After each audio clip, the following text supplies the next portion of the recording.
ತೆಗಳವ್ರು ಇರ್ತಾರೆ.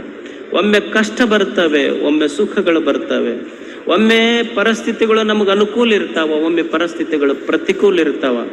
ಏನೇ ಇರಲಿ ಜೀವನದಲ್ಲಿ, ಅದು ಕಷ್ಟವೇ ಬರಲಿ, ಅಪಮಾನವೇ ಬರಲಿ, ಸೋಲೆ ಬರಲಿ, ಬಡತನವೇ ಬರಲಿ, ಎದೆಗುಂದದೆ ಮೆಟ್ಟಿ ನಿಲ್ಲುವ ಛಲವಂತನಿಗೆ ಗುರು ಗುರು ಅಂತ ಕರೀತಾರವ ಗುರು ಆತಷ್ಟು.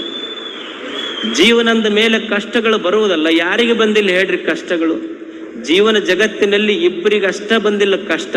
ಯಾರಿಗೆ ಬಂದಿಲ್ಲ ಅಂದ್ರ ಒಬ್ಬ ಸತ್ತಾನ, ಇನ್ನೊಬ್ಬ ಹುಟ್ಟೇ ಇಲ್ಲ. ಇವ್ರಿಬ್ಬರಿಗೆ ಬಿಟ್ಟು ಉಳಿದವ್ರಿಗೆಲ್ಲರಿಗೆ ಕಷ್ಟಗಳು ಬರದ. ಅವನಿಗೆ ಕಷ್ಟ ಬಂದಿಲ್ಲ ಅಂದ್ರೆ ಅವ ಜೀವಂತಿಲ್ಲ ಅಂತ ಅರ್ಥ ಅಷ್ಟೆ.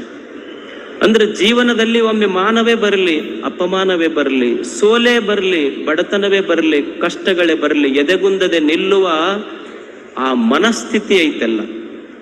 ಪರಿಸ್ಥಿತಿಗಳು ಬದಲಾಗಬಹುದಾದ್ರೆ ಮನಸ್ಥಿತಿ ಬದಲಾಗದಂಗೆ